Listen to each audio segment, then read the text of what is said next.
Hi there. Do you repeatedly use words like nice, good, and so on when you give responses for your IELTS speaking test? Or do you think that using words like plethora would actually impress the examiner? Not quite.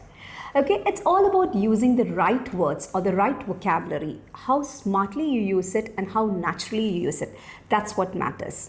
In this video, I have picked a few common topics from IELTS speaking and how you can use the right vocabulary associated with the topic. That would be discussed in this video. So let's start. Now, the first topic that I've chosen is historical places. This is one of the topics which has appeared recently in one of the IELTS speaking test, and it was put in part 1 of the speaking test. Now, let's see what are the possible questions that have appeared and how we can design good responses, including good vocabulary. Here's the first question.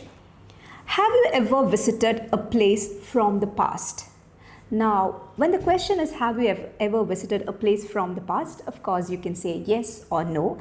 And if it's yes, sometimes students tend to give out a list of places, historical places that they would have visited, like, yes, of course, I've been to a lot of historical places, such as I've been to Taj Mahal, I've been to Qutb Minar, I've been to Hampi, and the list goes on. But is it the list that the examiner is looking for? Definitely not. The examiner wants to know your language proficiency. And for that reason, it's always good to opt on to one specific place and then expand or elaborate more on that. Okay. Now, I shall show you a sample example, or else let me put it in this way as well.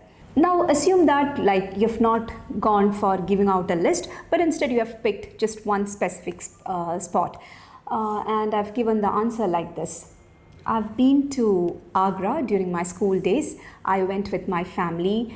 It was a memorable experience. I had a good time with my family. Now, when you look at it, when you look at the response, of course, you have spoken at length. Fluency is there. Grammatical accuracy is fine. Coherence is there. But what does it lack? Vocabulary or lexical resource, that is topic related words are not seen in this response. Now let's see a response which contains actually such topic related vocabulary. Here is the response. Have you ever visited a place from the past? The response goes like this. Yeah, I've been to Hampi, which is full of ruins and ancient temples. The whole area felt like a different world. It was so peaceful, I honestly felt like I was stepping back in time. Now, did you notice the difference? See, in this response, there have been usages like ruins. Now, what does ruins mean? Broken remains of old buildings. So, it's related to the topic. Okay. Now, ancient, again another word. Ancient means extremely old, again connected to the topic. Then a phrase has been used here. I honestly felt like I was stepping back in time, which means that you felt like that you were transported to the past. Now, the response here, what upper hand does this response have? It is rich in vocabulary. It has used vocabulary related to the topic, and it has used phrases like the ones which native speakers use. So this will add on to your score when it comes to the criterion lexical resource. So you have to be very careful when you place your response. It's not just about fluency, or it's not just about being grammatically right. Also try to include words that match to the topic. Okay. Now let's go to the next question. Did you visit these types of places during school? Now what the response is? Yeah, we visited a couple of heritage sites on school trips. At the time, I didn't care much, but now I think those places were real hidden gems. I actually learned a lot without even realizing it.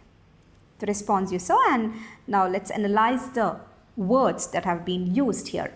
Heritage sites. What do you mean by heritage sites? Locations with cultural or historical importance. So again, you have connected it to the topic. Then another usage. What is it? I think those places were hidden gems. Now, what do you mean by hidden gems? It's something that's amazing or great, but at that point you didn't realize it. Something amazing that's not widely known. So that place, when you visited it, you didn't know it was that great. So that's why this phrase has been used here. I think those places are hidden gems. They are truly great, but it's not known to many. Okay, so again, this adds on to vocabulary. Now let's see another question. Would you recommend a historic site to a foreign visitor? Now, when you're giving, of course, the examiner will tell you the first topic is historical places. So you have to make sure that whenever you're giving response to any question, try to bring in some way or the other a word or a phrase which is apt to that topic, that is historical places. Now, let's see how the response to this question has come up. Would you recommend a historic site to a foreign visitor? Absolutely. I would suggest visiting architectural monuments like Sun Temple or Golconda Fort. The craftsmanship is stunning. They are kind of places that really bring history to life. Again, you would be seeing rich vocabulary, topic related vocabulary in the response. Usages like architectural monuments, which means buildings of historical and design importance. So that has been roped in here. And then the usage. They are kind of places that really bring history to life, which means that making the past feel real. Now, what you need to do is when you prepare, during your preparation for your speaking, you should always be doing research on the kinds of words that can be used with each of these topics. Apart from the common words, what kind of words can be specifically used with these topics? You can find out some good phrases, idiomatic expressions, words that will fit in well with the response to the questions from that specific topic. Now let's move on to another topic, food. It's a very popular topic when it comes to IELTS speaking. Here I've taken an example of a cue card. Describe a delicious meal you had. You should say what the meal was, where and when you had it, who you had it with, and explain why it was special. Now, seeing this cue card topic, describe a delicious meal you had, students might think it's an easy topic, it's related to food and I can really perform well. And they might start saying like, okay, the meal, a delicious meal that I had was a chicken biryani cooked by my mom. I had it at home, like she prepared it after I got good marks in my 10th standard. For that occasion, my close friends were called upon and my nearest family members were there. And I feel it as very special, not because chicken biryani is my favorite, it's because the people I had with, that is my friends were there, my close family was there, and moreover, the emotion with which my mom had cooked it, her love, her affection, her joy, all was there. So altogether it was an awesome experience. So you can say that, okay, of course, like not this much, you would be extending it. You would be extending the content so as to fill in 2 minutes. But even then, make sure that you add words which are specific to food. Then it becomes more impactful. Let's see a sample response, okay? Okay, it goes like this. So a while back, I had this unreal dinner with my cousins at a rooftop joint in Jaipur. The place had a super chill vibe with dim lights, local music and so on. And as soon as I walked in, I was like, yep, this is gonna be good. We got this huge, authentic Rajasthani thali, which is a platter packed with all local staples like dal bati churma, kheer sangri and the spicy gatte curry, all of it. I swear every bite was bursting with flavor. But what made it even better was just the energy. Everyone was laughing, sharing bites, hyping the food. It was just one of those nights that hit different. We rolled out there, stuffed and planning when to come back. Honestly, it was food for the soul. You would have just noticed the number of expressions and phrases and words that have been used in this response which are directly related to the topic food. That's how you have to develop or place your response. See, lexical resource, when we look at the lexical resource used in this specific response, Rooftop joint. Joint, it's a casual term for restaurant that can be used. Then authentic means something real or traditional when we say about this Rajasthani thali, which is a traditional kind of food in Rajasthan. So you can use the word authentic. Platter. Platter means a large serving of different foods. So if you have to describe something, if you have had a dish which contains a lot of different dishes, you can say it as a platter. We say seafood platter, which contains different seafood items.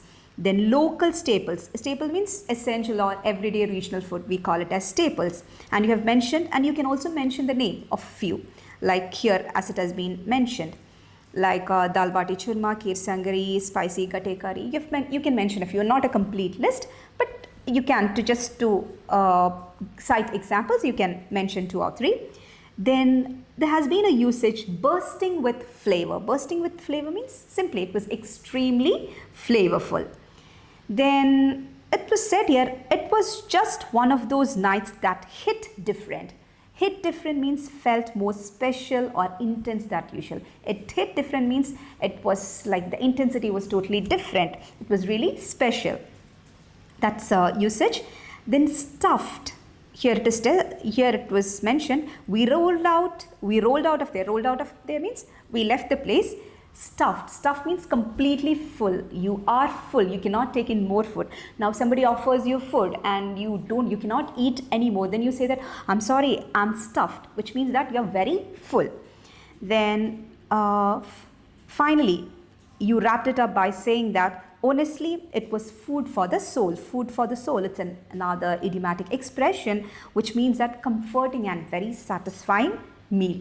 Not just physically but also emotionally. That's what you mean by food for the soul. See the number of usages, topic related words or phrases that have been used in this response. Okay, I hope you understand the importance of using such words to add on to your speaking scores. At the same time, it adds beauty to the way in which you deliver the answers. Now see the content which I've put in here. I know that it won't be sufficient for 2 minutes speaking. You can definitely, or you should be developing your ideas in different directions. For example, apart from this, you can talk about the ambience. If you're talking about the ambience, you can include words like cozy, or you can say lively, or it was elegant. You can say the ambience was elegant. We were taken aback by the elegant ambience of the restaurant. You can say so. Or else if you're talking about the service. Now, if you are concluding your 2 minutes of speaking with the service, you can say that altogether it was an excellent culinary experience, and the icing on the cake was the top-notch service that they offered. The waiters there were really prompt and very friendly. You can go for such usages. And also one more thing, it need not be completely positive. You have described everything. You have described about the food, the ambience, all are good. But now you can turn the table. If you want, you can say that despite the culinary experience we had there, one thing that was not up to the mark would be the service that they extended. The waiter who attended us specifically seemed to be cold and unfriendly.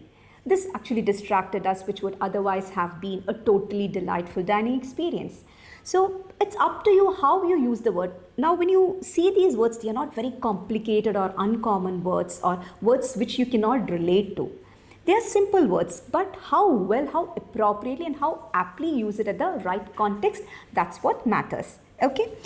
Now let's move on to the next topic, clothing. This is yet another popular topic when it comes to IELTS speaking.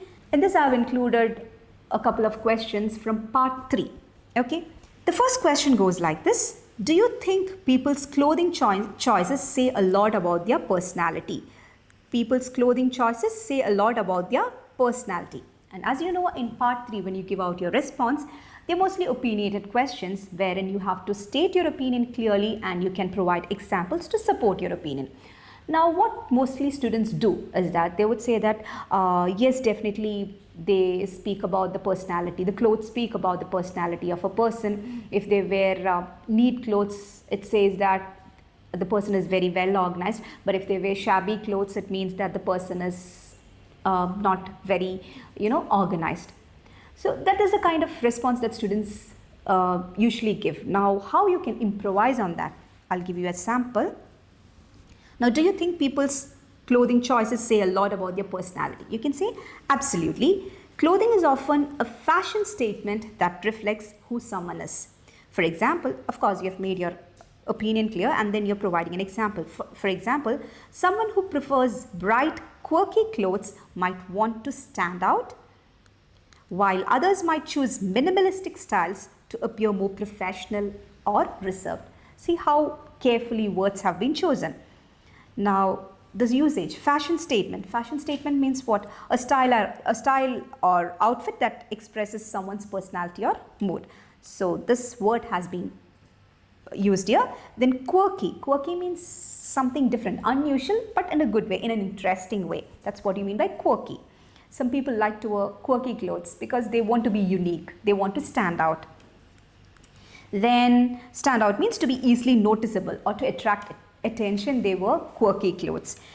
Then you have given other options while others choose minimalistic style. Minimalistic style means just basic, simple or basic style. So these are the kind of words that can be used along with clothing related topics. Now another question, how do environmental concerns affect people's decision about clothing? Now one thing that can happen here is that as soon as the students hear the word environmental concern, they fumble. Oh God, this is an area which I'm not very confident in. Now, don't need to panic. You have to listen to the question carefully. If you want, you can ask the examiner to repeat the question.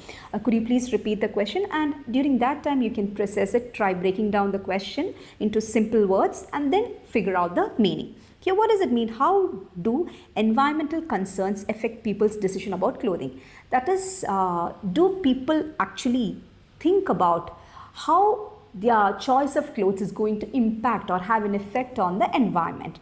Now, how can you answer that?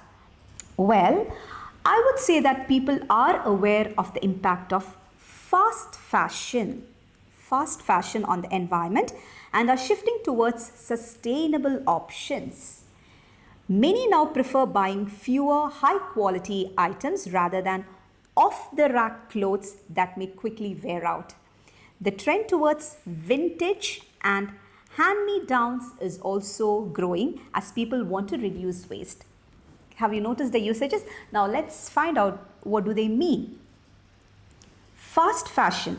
Fast fashion means cheap and trendy clothes produced quickly. Now we get in our street markets, we get a lot of clothes at cheap rates. They call it fast fashion, like just maybe you can use it for a few times and then you can discard it. Such kind of clothes we call it as fast fashion. So people, the opinion says that people are aware of the impact of fast fashion on an environment because when they opt for fast fashion, they buy a lot of clothes because they are cheap and then they discard it. So it creates a lot of textile waste. Now, and are shifting towards sustainable options. Sustainable means the opposite of that, environmental friendly. Then there has been a usage of the rack. Off the rack means ready-made clothing, not tailored, ready-made clothing. That's another usage for ready-made clothes, off the rack. Vintage, of course, you would be familiar with, fashion from the past. Then another good usage is hand-me-downs. Hand-me-downs means clothes passed from one person to another, especially in the family. That is what you call by hand-me-downs. For instance, you can say that even in part 1, if you're asked a question, have you used clothes of others? Then you can say that, of course, a lot of times, me being the youngest member in the family, I've used hand-me-downs from my elder siblings. So hand-me-downs simply means that clothes passed on from others, especially in your family. Okay. Now let's see one more question. Do you think fashion will become less important in the future? So it is a question referring to the future. Just see the response. I don't think fashion will lose importance because self-expression through clothing is firmly rooted in human nature. However, the way we approach fashion might change. People may focus more on sustainable fashion and ethical brands rather than constantly chasing trends. Here also the response have been put very straightforward. Now one thing that you have to see here is, you can notice here is that the first sentence when you're stating the opinion, it's been said that I don't think fashion will lose importance. Now the question important is there in the word. It's not mandatory that you should not be using, there's no rule or there's no restriction that you should not be using the same word as it is in the question. Your marks will go down. No, you hear the same word has been used, but the form of the word has been changed. Instead of important, you have changed it to importance. That's also a good way of showcasing your language skill. And now when it comes to topic related vocabulary or lexical resource, usages like sustainable fashion, which means that clothing made with consideration for environmental impacts. So that has been used. Then ethical brands. Ethical brands mean companies that produce goods in a fair and responsible and eco-friendly way. That has been used. Then another usage of phrase is constantly chasing trends, means keeping up with the trend. That is what you mean by chasing the trend. Trying to keep up with fast changing fashion styles. Make a note of these usages. So next time when you do your speaking and you get a clothing related topic, try to incorporate these usages in a very natural way. Now if you directly try to do it on the day of the test, that might not work. So do regular practice and see how it changes the way you speak. Now let's look at one more topic, artificial intelligence. This was one of the topics which was asked in one of the recent tests. Now I've included a few questions again from part 3 related to this topic, AI or artificial intelligence. The first question is, how do you think AI is affecting the workplace? Okay, a sample response. AI is definitely shaking things up in the workplace. On one hand, it helps with streamlining repetitive tasks like data entry or scheduling, so employees can focus on the bigger picture. But on the flip side, there's a growing fear of being replaced by machines, especially in industries like manufacturing and customer service. So let's analyze the lexical resources associated with this topic, AI. Shaking things up, it's not just related to AI, it's not the very topic specific vocabulary, but it's a good usage. Shaking things up means causing big changes. You can use the phrase shaking things up. Here it has been used with AI. AI is definitely shaking things up in the workplace, means it's creating a huge difference, shaking things up. Streamlining means making it more efficient. Repetitive task, that is again topic relative, tasks done over and over. Now what you're trying to say through this response is that tasks which like certain tasks like data entry or scheduling, which we will have to do it again and again, can be done in a more efficient way with the help of AI. Now the same thing has been put in a better way, in an efficient way, using this response by using good vocabulary. In a better, the work can be done in a more efficient way, has been said by using the word streamlining, and the tasks which will have to be done again and again has been replaced by using the word repetitive task.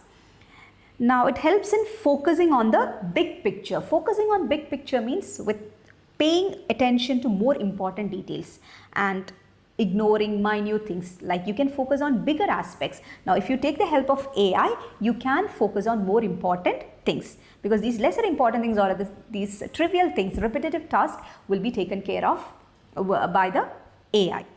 Now being replaced by machines, it's an usage which means that losing jobs to automation, being replaced by machines. Here it has been said that there's a growing fear of being replaced. Being replaced means that like once AI comes into place, people fear that they might lose their jobs due to automation.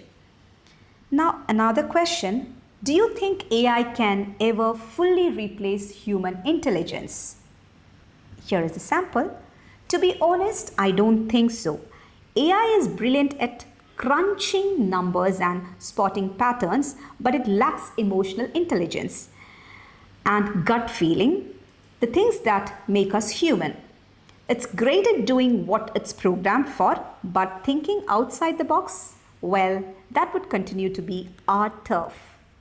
Have you understood the meaning? I think like when you read it or when you hear it, you understand the meaning. That the idea that is being conveyed is understandable.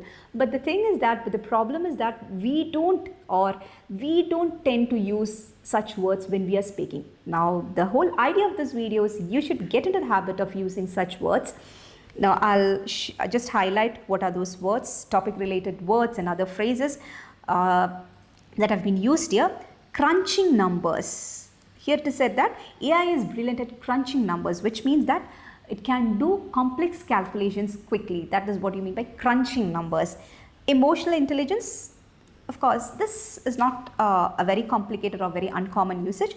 The ability to understand and manage emotions. AI doesn't have that. Gut feeling. Gut feeling, again, sometimes we use it. An instinct. That's what you mean by gut feeling. Thinking outside the box. Thinking outside the box means thinking in an unconventional way. Like there'll be a normal approach to something, but you're going in a different way. Then we call it as thinking outside the box. Our turf, which means that our domain or area of strength. Here, how did the response conclude? By saying that how much ever we say that AI can dominate in whatever areas, this aspect of emotional intelligence, it lacks. And therefore, we can say that would continue to be our turf. When it comes to the aspect of emotional intelligence, that would continue to be our turf means that would continue to be our domain or our strength. Okay. Now one more question. Should children be taught about artificial intelligence in school? Here is the response. Absolutely. AI is going to be a game changer in the future. So the earlier kids get exposed to it, the better. They don't need to become tech wizards overnight, but having a basic understanding of how algorithms and data work is almost as important as reading and math these days. It's just about future-proofing their education. See how beautifully phrases, how you can use phrases and words associated to the topic. Now, game changer, I wouldn't say that it's specifically related to AI. You can use wherever it is applicable. Just game changer means something that has a huge impact. Just now we saw about shaking things up. Similar to that, game changer means something that has a huge impact. So AI will be a game changer. Then tech wizard means somebody who is really skilled in technology. So the answer says that the children need not become tech wizards overnight, but they should be trained in AI. Algorithms, this is very topic specific related to artificial intelligence. Algorithm is nothing but step-by-step rules computers follow to make decisions. You can, if you are aware of such, definitely you can use algorithms. Then future proofing, preparing for future challenges or changes. Here, finally, in the concluding statement, it is said that it's just about future proofing their education. Future proofing their education means you are preparing the children for the future challenges or changes related to AI. Okay, now that we have seen some of the common IELTS speaking topics, and we have also seen the kind of words and expressions and phrases that can be used along with these topics, and some phrases, it's not very topic specific, you can use it across different topics. Now remember one thing, that it's not about using big or uncommon or fancy words. It's about using words, in a very smart, accurate and in a very natural way. That is what is going to boost your score. The examiner should not feel that you have memorized something and come and then you're just spitting it out. No, just go for natural usages. And how can you attain that? Keep practicing, and also you should be curious about learning new words and make those words your own. So keep watching our videos and we'll be back with more such videos. Stay tuned. Thank you. MedCity International Academy. Trusted hands forever.